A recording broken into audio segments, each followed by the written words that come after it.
1 മണിയായി. വീട്ടിൽ കയറണ്ടേ? ഹലോ, ഞാൻ നിങ്ങളുടെ കുട്ടി ബ്ലോഗർ അവന്തിക.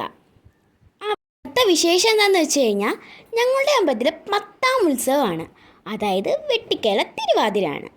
അപ്പോൾ ഞങ്ങൾ തിരുവാതിര സദ്യക്ക് ഒരുക്കി. അതൊക്കെ കഴിഞ്ഞ് അമ്പലത്തിലേക്ക് താലപ്പൊലി എടുക്കാൻ പോകുകയാണ്. ഈ അമ്പലത്തിൻ്റെ പ്രത്യേകത എന്താണെന്നറിയാമോ?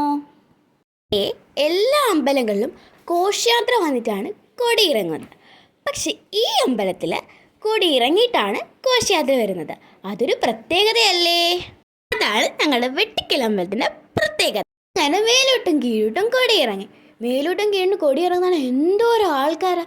ഞാൻ തന്നെ വാ പൊളിച്ചവിടെ നിന്നുപോയി. ഭയങ്കര പടക്കമായിരുന്നു കേട്ടോ. എനിക്ക് പണ്ട് പടക്കം ഭയങ്കര പേടിയായിരുന്നു. ഇപ്പം വലുതായിട്ട് പടക്കമൊന്നും അത്രയ്ക്ക് പേടിയൊന്നുമില്ല. ഞങ്ങൾ മേലോട്ടും കീഴോട്ടും ഭഗവാന്മാർക്ക് വലത്ത് വയ്ക്കുകയാണ് കേട്ടോ. ഭഗവാന്മാർ ആറാട്ടിനായി കീഴൂട്ട് അമ്പലക്കുളത്തിലേക്ക് പോകുകയാണ് കേട്ടോ. അപ്പോൾ പടി ഇറങ്ങുന്നത് കാണാൻ എന്ത് രസമല്ലേ, ഒന്ന് കാണേണ്ടത് തന്നെയാണ് കേട്ടോ. നല്ല രസമാണ് ആന പടി ഇറങ്ങുന്നത് കാണാനായിട്ട്. വേറെ എവിടെയെങ്കിലും ഇങ്ങനെ ഉണ്ടോ എന്ന് എനിക്കറിയത്തില്ല, ഒരു കമൻറ്റ് ചെയ്യണം കേട്ടോ. നമ്മുടെ വെട്ടിക്കൽ ജംഗ്ഷനിൽ അവിടെ നമ്മുടെ ഘോഷയാത്രയൊക്കെ വന്ന് അടിപൊളിയാണ് കേട്ടോ. എല്ലാ വർഷത്തെ പോലെ കുറേയൊന്നുമില്ല, ഫ്ലോട്ടൊന്നും കുറേയില്ല, കുറച്ചൊക്കെ ഉള്ളൂ കേട്ടോ. എന്നാലും കുറച്ച് ഫ്ലോട്ട് കാണാൻ എന്തോരം ആൾക്കാരല്ലേ. അതിനെന്താ ഇവിടെ നമ്മുടെ മെയിൻ പാട്ടെന്ന് പറഞ്ഞാൽ ഇതാ ഇവിടുത്തെ ലൈറ്റ്സൊക്കെയാണ് കേട്ടോ.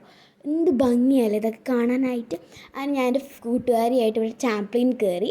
ട്രാംപ്ലിൻ എന്നാണ് എൻ്റെ പേര്. അപ്പോൾ ഞങ്ങളാണെങ്കിൽ വീഴുമായിരുന്നു കേട്ടോ.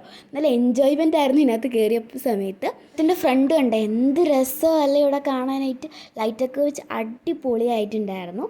അത് കഴിഞ്ഞ് ഒരു 12:30 ആയപ്പോഴത്തേക്ക് ഞങ്ങൾ വീണ്ടും അമ്പലത്തിലേക്ക് വന്നു. എന്താണെന്ന് വെച്ചാൽ കുറേ സാധനങ്ങളൊക്കെ മേടിക്കണമല്ലോ. ഞാൻ അമ്പലത്തിൽ വന്ന് കുറേ സാധനങ്ങളൊക്കെ മേടിച്ചു. പിന്നെ കമ്മലുകളൊക്കെ ഉണ്ടായിരുന്നു കേട്ടോ, നല്ല രസമായിരുന്നു. പിന്നെ കോളിഫ്ലവർ കഴിച്ചോട്ടെ, എനിക്ക് കോളിഫ്ലവർ ഭയങ്കര ഇഷ്ടമാണ്. അത് കഴിഞ്ഞൊരു ആമമോതിരം മേടിക്കണമായിരുന്നു കേട്ടോ. പക്ഷെ അച്ഛൻ പറഞ്ഞു അത് വേണ്ടെന്ന് പറഞ്ഞു കേട്ടോ. അത് കഴിഞ്ഞിട്ട് പേരെഴുതിയൊരു മോതിരം മേടിച്ചു. നല്ല രസമായിരുന്നു കേട്ടോ എൻ്റെ പേരെഴുതിയ മോതിരം കാണാനായിട്ട്.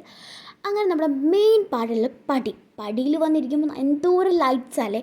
അടുത്ത വർഷം മാത്രം നമുക്ക് ഈ ലൈറ്റ്സ് കാണാൻ പറ്റുള്ളൂ. അപ്പോൾ കൺകുളിർക്കാതെ അങ്ങ് കണ്ടു. അപ്പോൾ അത്രയുള്ള video. Tata, bye bye, see you, like and subscribe.